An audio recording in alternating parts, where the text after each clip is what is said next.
Hello friends, welcome back to my channel. आज का हमारा टॉपिक है द कंपटीशन एक्ट 2002 यानी कि प्रतिस्पर्धा अधिनियम 2002। The competition act 2002 was enacted to prevent anti competitive practices, promote fair competition and protect consumer interest. यानी कि जो हमारा प्रतिस्पर्धा अधिनियम 2002 है वो प्रतिस्पर्धा विरोधी प्रथाओं को रोकने के लिए, निष्पक्ष प्रतिस्पर्धा को बढ़ावा देने और उपभोक्ता के हितों की रक्षा करने के लिए बनाया गया था। यानी कि अगर आप कोई अपना नया बिजनेस स्टार्ट कर रहे हैं, आपको वहाँ पे मार्केट प्लेस में जा रहे हैं, तो आपको वहाँ पे एक फेयर कंपटीशन मिले। ये नहीं कि वहाँ पे लोगों ने पहले ही फिक्स किया हुआ है कि कौन क्या चीज़ किससे खरीदेगा और आपके पास कोई चांस ही ना हो अपने प्रोडक्ट को सेल करने का। ऐसा ना हो, आपको एक फेयर कंपटीशन मिले और इसी के साथ साथ वहाँ पे जो हमारे कंज्यूमर्स हैं उनके हितों की भी रक्षा हो, उसके लिए द कंपटीशन एक्ट 2002 बनाया गया है। It replace the MTRP act 1969। यानी कि क्या करता है, MTRP अधिनियम 1969 की जगह लेता है। MTRP एक्ट का पूरा नाम है monopolies and restrictive trade practices act, और उसने इसकी जगह ली है and led to the establishment of the competition commission of India. और भारत में प्रतिस्पर्धा आयोग CCI की स्थापना की गई है। यानी कि MTRP को हटाकर उसकी जगह वहाँ पे CCIC बनाया गया है। इसके बाद ये लागू कब हुआ है? 1 सितंबर 2009 को, और इसका पूरा नाम तो कॉम्पिटिशन एक्ट 2002 है। उसके बाद इसमें जो प्रमुख धाराएं हैं, जो सेक्शन हमारा 3 है, वो एंटी कॉम्पिटिटिव एग्रीमेंट्स के लिए अंतर्गत आता है, इनकी प्रतिस्पर्धा विरोधी समझौते। उसके बाद सेक्शन 4 हमारा अब्यूज ऑफ डोमिनेंट पोजीशन, यानी कि प्रमुख स्थिति का दुरुपयोग। यानी कि कोई काफ़ी ज़्यादा फेमस है और वो इस अपनी स्थिति का दुरुपयोग कर रहा है, तो उसके लिए बनाया गया है। और सेक्शन हमारा 5 और 6 कॉम्बिनेशन यानी कि मर्जर्स और एक्विजिशंस यानी कि संयोजन और विलयन के लिए बनाया गया है। और हमारा जो 19 है सेक्शन, वो है पावर ऑफ CCI, यानी कि CCI की जो हमारी शक्तियाँ हैं वो इसके अंतर्गत दी गई हैं। अब इसके बाद इसके की पॉइंट्स क्या है हमारे? prohibits anti-competitive agreement like cartels, price fixing and bid rigging।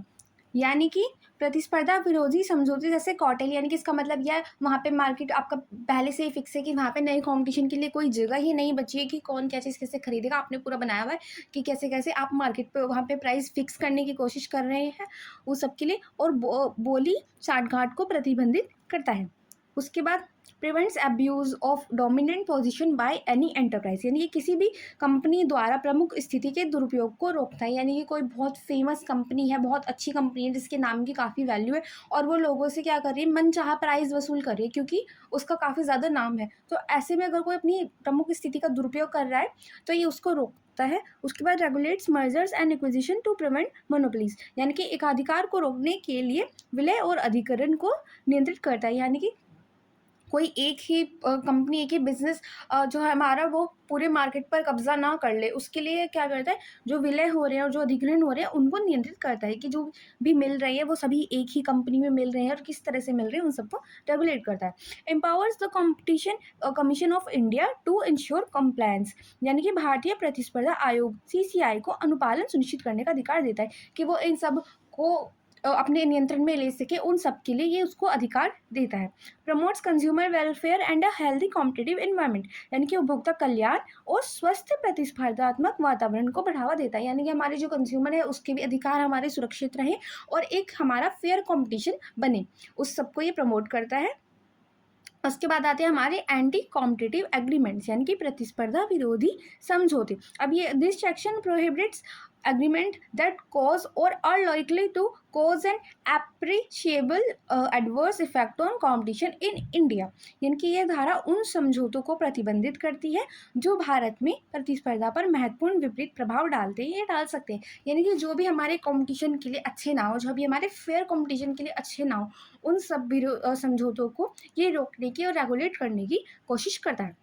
Covers both horizontal agreements between competitors and vertical agreements between suppliers and buyers। यानी कि 36, यानी कि जो हमारे प्रतिद्वंदियों के बीच जो सेम लेवल पर है उन पे हो रहे हैं, और जो ऊर्ध्वाधर यानी कि आपूर्तिकर्ता और खरीदार के बीच हो रहे हैं, ये दोनों को ही रेगुलेट करता है। यानी कि इसमें दोनों शामिल होते हैं।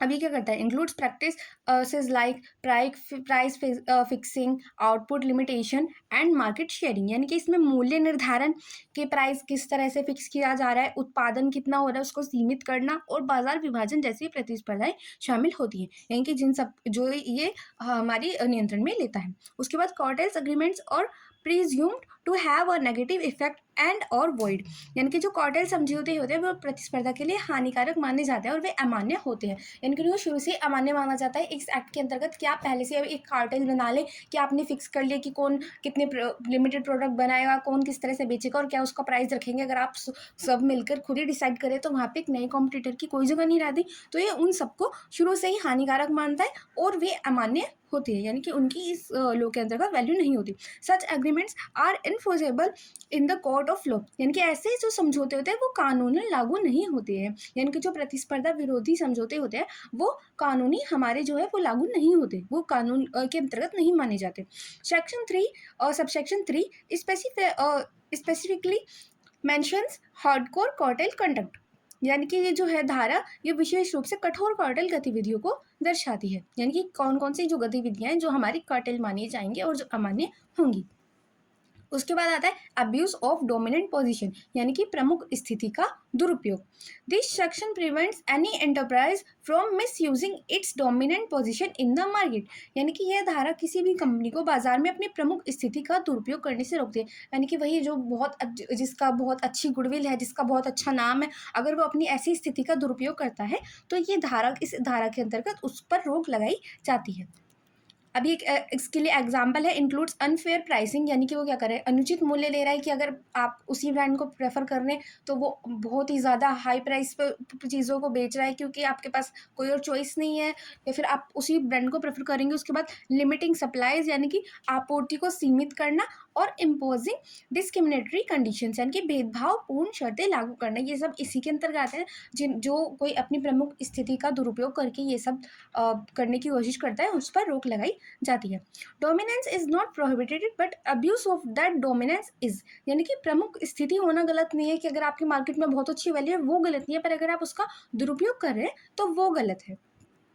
उसके बाद CCI can initiate investigation on its own और थ्रू कंप्लेंट्स, यानी कि सीसीआई स्वयं भी या शिकायत के माध्यम से जांच शुरू कर सकता है, यानी कि अगर सीसीआई को लगता है कि वहाँ पर उससे जांच की जरूरत है वो खुद भी कर सकता है, और अगर उसके पास कंप्लेन की जाती है किसी के विरोध में तो वो तब भी ये जांच शुरू कर सकता है। उसके बाद section 4 subsection 2 list that what constitutes abuse, यानी कि धारा 4 उपधारा 2 में दुरुपयोग की स्थितियां बताई गई हैं कि अगर आप उन चीज़ों को कर रहे हैं तो वो आप अपनी प्रमुख स्थिति का दुरुपयोग के अंतर्गत आता है। उसके बाद penalties can be impose up to 10% of average turnover of for the last 3 years, यानी कि अगर आप अपनी प्रमुख स्थिति का दुरुपयोग करें तो क्या हो सकता है पिछले 3 वर्षों के औसत टर्नओवर का 10% तक जुर्माना लगाया जा सकता है, या फिर अगर आपके जो आपका प्रॉफिट है वो उसका 30% तक भी आपको जुर्माना लगाया जा सकता है। उसके बाद आते हैं कॉम्बिनेशंस, यानी कि मर्जर्स एंड एक्विजिशंस, यानी कि संयोजन, विलय और अधिग्रहण। This section regulates combination likes merger, acquisition and alignment that में रिड्यूस कॉम्पिटिशन, यानी कि ये धाराएं ऐसे संयोजनों को नियंत्रित करती है जो प्रतिस्पर्धा को प्रभावित कर सकते हैं, जैसे कि विलय, अधिग्रहण आदि। अब mandatory notification of CCI if asset turnover threshold is crossed, यानी कि यदि संपत्ति टर्नओवर की सीमा पार हो जाती है तो सीसीआई को अनिवार्य रूप से सूचित किया जाता है कि जो लिमिट दी है अगर उससे अधिक लिमिट में कि उससे कंपनी वगैरह से मर्जर्स कर रहे हैं, विलय कर रहे हैं, तो उसके लिए आपको सीसीआई को सूचना देनी होगी। Time bound investigation with 210 days, यानी कि जांच की समय सीमा 210 दिन के भीतर होती है। इसके बाद the combinations can be rejected if it adversely affect competition, यानी कि अगर ये संयोजन जो आपके हैं ये प्रतिस्पर्धा पर बुरा प्रभाव डाल रहे हैं, विपरीत प्रभाव डाल रहे हैं, तो इन्हें अस्वीकार किया जा सकता है। Threshold are specified under the competition commission rules, यानी कि सीमा आयोग के नियमों के अंतर्गत निर्धारित की गई है। जो भी सीमा है वो सीसीआई के अंतर्गत जो नियम है उसके अंतर्गत ही निर्धारित की गई है।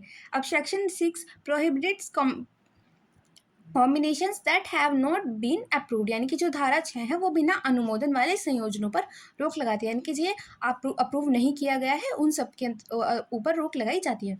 अब उसके बाद आती है पावर्स ऑफ द सीसीआई, यानी कि जो सीसीआई है उसकी शक्ति क्या है, यानी कि कॉम्पिटिशन कमीशन जो हमारी है उसकी क्या शक्तियाँ हैं। This section empowers the competition commission of India CCI to investigate and take actions against anti competitive conduct. यानी कि ये जो धारा है, धारा 19 हमारी, वो भारत प्रतिस्पर्धा आयोग यानी कि CCI को प्रतिस्पर्धा विरोधी आचरण के खिलाफ जांच करने और कार्यवाही करने का अधिकार देती है। यानी कि अगर उसको कुछ लग रहा है तो वो उनकी जांच कर सकती है और उन पर कार्यवाही भी कर सकती है। CCI can take suo motu actions और act on complaints by individual और फर्म्स। यानी कि CCI स्वयं संज्ञान ले सकती है या किसी व्यक्ति या संस्था की शिकायत पर कार्य कर सकती है। यानी कि वो खुद भी जांच वगैरह कर सकती है, उन पर उनके ऊपर कार्रवाई कर सकती है, या फिर अगर उसे कोई शिकायत की जा रही है तो भी वो उन पर कार्यवाही कर सकती है।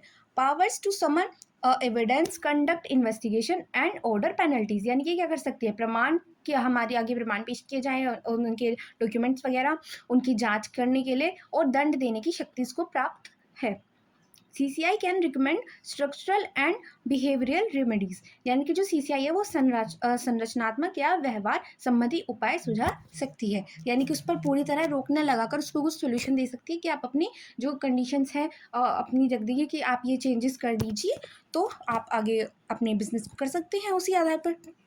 उसके बाद appeals against CCI orders lies with the national company act affiliate tribunal. यानी कि CCI के आदेश के विरुद्ध अगर आप अपनी अपील करना चाहते हैं तो आपको राष्ट्रीय कंपनी विधि अपीलीय न्यायाधिकरण यानी कि NCLAT में आप कर सकते हैं। उसके बाद ensures enforcement of section 3 and 4। यानी कि धारा 3 और 4 के प्रवर्तन को सुनिश्चित करती है। यानी कि अगर उसमें कोई प्रवर्तन होना है तो ये उसके अंतर्गत आता है। आई होप आपको आज का वीडियो अच्छा लगा हो। Thank you for watching.